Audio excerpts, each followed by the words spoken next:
कैसे हैं आप सब। I hope you all are very well. Social work का नया अपडेटेड सिलेबस आ गया है 2024 के एंट्रेंस एग्जामिनेशन के लिए। जो भी बच्चे डेमो क्लास ढूंढ रहे थे उनके लिए भी ये वीडियो होने वाला है, तो सबको एक बेहतर समझ मिल पाएगा 2024 के लिए। सबसे पहले जो भी डोमेन वाले बच्चे हैं उनका कोड क्या रहने वाला है, HUQP21। रिपीट करके एक बार और देख लो, यही कोड रहने वाला है।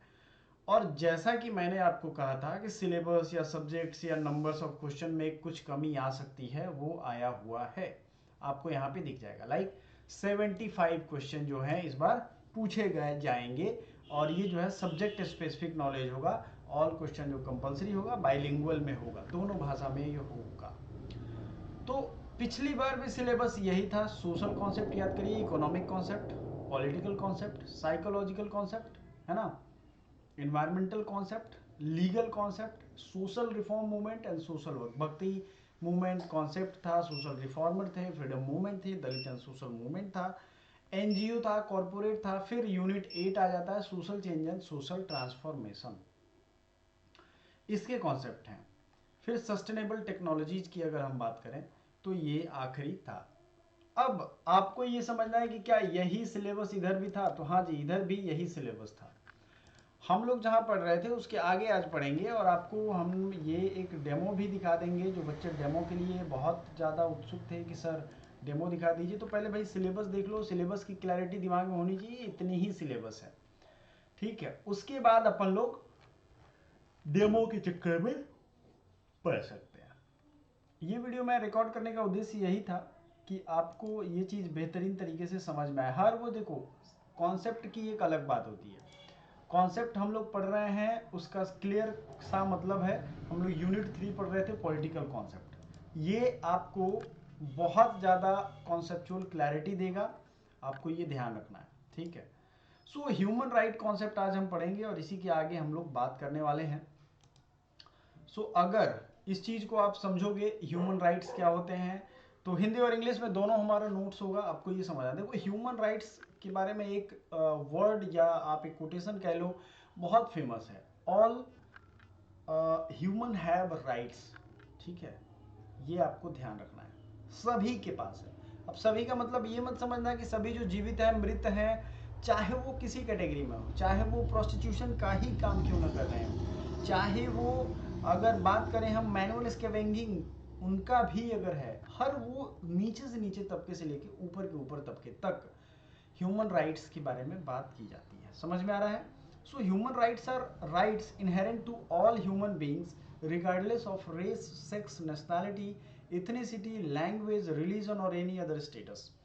Human rights include the right to life and liberty, freedom from slavery, torture, freedom of opinion, expression, the right to work, education, and many more. अब समझोगे आप कि ये राइट टू वर्क का भी इसमें बहुत बड़ा रोल है। मतलब मान लो कोई व्यक्ति को हम ह्यूमन राइट दे रहे हैं और उसको हम वर्क करने की आज़ादी नहीं दे रहे हैं, उसको अपनी ओपिनियन रखने की आज़ादी नहीं दे रहे, उसको जिंदा रखने का अधिकार ही नहीं है, तो वो ह्यूमन राइट किसी काम का हो ही नहीं सकता। तो ये सब कॉम्पोनेंट है। कॉम्पोनेंट में याद रखना है राइट टू लाइफ, जो कि आपका आर्टिकल 21 इंडियन कॉन्स्टिट्यूशन का बताता है। लिबर्टी, लिबर्टी पे तो पूरा एक आर्टिकल का सेशन ही है। Freedom from slavery and torture, freedom of opinion, a right to work, education, and many more. Everyone is entitled to these rights without discrimination. बात समझ में आया?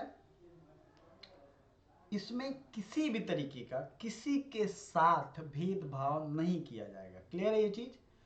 तो ये सिलेबस जो था उसके अकॉर्डिंग भी आपको पढ़ना था। अब ह्यूमन राइट्स के बारे में आपसे जो सवाल पूछे जाएंगे कि ये universal declaration of human rights, तो आज आपका जो होमवर्क है इसके बारे में पढ़ना है। In universal declaration of human rights कौन से चार्टर में है, ये क्या है, ILO का है या यूनाइटेड नेशंस का है, आपको ये पढ़ना है, आज आपका होमवर्क है। अब आप भी सोच रहे होंगे सर अचानक ये रिकॉर्ड क्यों कर रहे हैं, जो बच्चे लेट से देख रहे होंगे आपको क्लियरली बता दें, एक्चुअली सर्वर की दिक्कत रह रही है शाम में, और बहुत सारे वीडियोज हैं भी यूट्यूब पे, तो इसलिए मैंने इसको कर दिया। अब आगे कुछ टॉपिक्स हैं,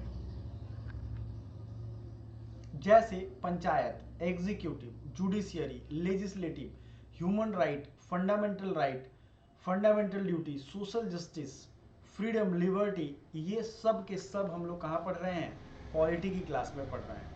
ऑलरेडी पॉलिटी की क्लास जब आप देखोगे तो उसमें आपको मिल जाएगा, अदरवाइज जब हम पढ़ाएंगे तो आपको ये सारा का सारा कुछ उसमें मिल जाएगा। सो आपको पंचायत का, अगर आपको ये सब चीज़ नहीं मिल रहा है तो हमारे पॉलिटी की प्लेलिस्ट यूट्यूब पे जाइए। पंचायती राज व्यवस्था हमने पढ़ाया है और पार्लियामेंट के बारे में पढ़ाया है, फंडामेंटल राइट पढ़ाया है, ड्यूटी, फंडामेंटल राइट और ड्यूटी तो बहुत अच्छे से पढ़ाया है। सोशल जस्टिस क्या होता है ये आपको पढ़ना चाहिए। फ्रीडम, लिबर्टी, ये सब फ्रेंच जो है उसके पॉइंट ऑफ व्यू से, फ्रेंच रिवॉल्यूशन हुआ था उसके पॉइंट ऑफ व्यू से तीन चीज़ें ली गई, लिबर्टी, इक्वालिटी एंड फ्रैटर्निटी। चलो सोशल जस्टिस का जो कॉन्सेप्ट है उसको पढ़ो। सोशल जस्टिस इज द, अब सोशल जस्टिस जैसा नाम से आपको दिखता होगा, सोशल यानी सोसाइटी, सोसाइटी से जुड़ा हुआ, जैसे human is a social being, मानव एक सामाजिक प्राणी है। तो अब इसमें आपको अगर इसको गौर फरमाओगे तो ये social justice is the view that everyone deserves equal economical, political, social rights. हर कोई, आप जरा सोच के ये बताओ कि हर किसी को क्या इक्वल इकोनॉमिक राइट्स दे सकते हैं, पॉलिटिकल राइट्स दे सकते हैं, सोशल राइट्स दे सकते हैं? बताओ आप, ऐसा पॉसिबल है कि क्या सभी किसी को economical, political and social rights दे सकते हैं? सोशल वर्कर्स को ये जिम्मेदारी दी जाती है कि वो ऐसे open the doors of access and opportunity for everyone, particularly those in greatest need.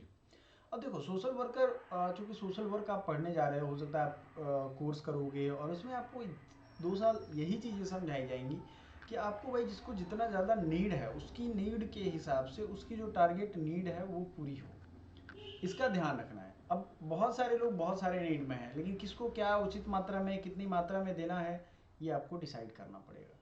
तो social justice is the view, बात समझ गए? क्या होगा इसमें? सामाजिक न्याय का दृष्टिकोण जो है, हर कोई समान आर्थिक, राजनीतिक एवं सामाजिक अधिकारों का अवसर का हकदार है। अब यहाँ पे आपको जो कॉन्सेप्ट समझना है, इक्विटी एंड इक्वालिटी। इक्वालिटी मतलब सभी को, चाहे वो किसी जाति का हो, किसी धर्म का हो, किसी समाज का हो, सबको एक इक्वल फ्रंट के रूप में मानना है। सबसे बड़ा सोशल जस्टिस का तो ये पैमाना हुआ। एक्चुअली सोशल जस्टिस एक बहुत बड़ा डीप मीनिंगफुल वर्ड है, जिसको आपको सोशल जस्टिस एनसीईआरटी लिखोगे तो एक टॉपिक आएगा, वो आपको होमवर्क में पढ़ना है। सो इसमें पॉलिटिकल हो, सोशल हो, इकोनॉमिक हो, अब इसको तोड़ते हैं। क्या किसी को हम पॉलिटिकल राइट अगर नहीं देंगे तो क्या आपको लगता है कि सोशल जस्टिस उसके साथ होगा? पॉसिबल है? अगर पॉलिटिकल राइट उसके पास ना हो तो क्या उसे दे सकते हैं? नहीं दे सकते। ठीक है, सोशल राइट्स अगर उसे हम ना दे, पॉलिटिकल राइट्स क्या होते हैं? जैसे वोटिंग देना, वोट में खड़े होना, अपने लोगों के साथ वोटिंग राइट्स के साथ साथ प्रचार प्रसार करना, उनके मतलब पॉलिटिकल राइट्स, वो चाहे तो जिस पार्टी को चाहे चूज कर सकते हैं। ठीक है, इस तरीके के राइट्स जो होंगे वो पॉलिटिकल राइट्स हो जाएंगे। सोशल राइट्स में सभी से, अब भाई वो प्यार से सबसे बात कर रहे हैं तो उनसे भी प्यार से बात की जाए। सोशल एस्टीम एक होनी चाहिए, उनको ऐसा नहीं हो कि नीच समझा जाए, ऐसा ना हो। ठीक है, मिनियल वर्क के लिए उन्हें डिजर्व बताया जाए, ऐसा भी ना हो। तो ये सब सोशल राइट्स होंगे। अपॉर्चुनिटीज क्या क्या हो सकता है?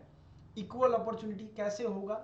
अपॉर्चुनिटी का प्रोविजन जो है हमारे कॉन्स्टिट्यूशन में 15(6) और 16(4) आर्टिकल याद रखिएगा, राइट टू इक्वालिटी में है। ये प्रोविजन ऑलरेडी किया जा चुका है। आई थिंक आप ये चीज समझ रहे हैं। बट तीनों में से अगर इकोनॉमिक राइट्स हटा दें तो सोशल जस्ट पॉसिबल नहीं है। जैसे किसी भी व्यक्ति के पास बहुत सारा धन दौलत है, उसे, समझ रहे हो आप, बहुत ज्यादा धन दौलत है, एंड कोई व्यक्ति है जिसके पास कुछ भी नहीं है, निर्धन है, वो शाम में क्या खाएगा उसको टेंशन है। तो आपको क्या लगता है यहाँ पे कौन सा फॉर्मूला काम आएगा? यहाँ पे जो फॉर्मूला काम आएगा वो फॉर्मूला आएगा इकोनॉमिक। सबको थोड़ी सी इकोनॉमिक लिबर्टी कह लो, इकोनॉमिक राइट्स देने होंगे, तभी जाकर के सोशल जस्टिस हो पाएगा। सो इक्विटी और इक्वालिटी की हम बात कर रहे थे। इक्वालिटी होता है समानता और एक होता है समता, हिंदी में अगर बात करें तो सभी व्यक्ति को सभी चीजें हम प्रोवाइड कर दें। Equity, equal distribution of resource possible है क्या? जरा इस पे सोच करके हमें ग्रुप में मैसेज करिएगा। अब थोड़े से कुछ कुछ कॉन्सेप्ट्स हैं जो कि चूंकि नया हमें स्टार्ट करना है। साइकोलॉजिकल कॉन्सेप्ट्स, इंडिविजुअल कॉन्सेप्ट्स, ठीक है, और इसमें बहुत सारे कॉन्सेप्ट आएंगे। सेल्फ आएगा, फिर बिहेवियर आएगा। चूंकि ये साइकोलॉजिकल कॉन्सेप्ट है, इसलिए मैं चाहता हूँ कि ये क्लास मैं लाइव ही लूँ। चूंकि आज सबसे बड़ा रीज़न है आपको जो समझने वाली है कि आपको ये पूरा यूनिट 3 में जितनी भी चीज़ें हैं वो हमने पहले से पढ़ा रखी हैं। लाइक आपको पॉलिटी की क्लास का लिंक भेज देंगे, और बाकी ये जो चीज़ें हैं यूनिट 4 हम लोग कल से स्टार्ट करेंगे अपने वही टाइम पे 5 बजे ही, 5 PM शाम में। लेकिन आपको उपलब्ध रहना है। कल एरर हो गया था, आपने देखा था, और आज फॉर्म आया है तो सभी लोग फॉर्म के बारे में डिटेल वीडियोस बनाएंगे और सारी चीज़ें बताएंगे, लाइव सेशन वगैरह लेंगे। ठीक है, समझ में आ रहा है ये चीज़? तो ये तो आप तभी कर पाओगे जब आपको ये सारा रेगुलरिटी बरकरार रखना है। तो आई होप आपको ये सारी चीज़ें समझ में आ रही होंगी। कोई भी क्लैरिटी ना हो सिलेबस को लेकर के, सिलेबस का मैं फिर से बता दूं, आपको मैच करना है कि सिलेबस सही है कि नहीं। ये सारा चीज़ हमने पढ़ाया है पिछले रिकॉर्डिंग्स में, आप देख लेना। So thank you so much, bye.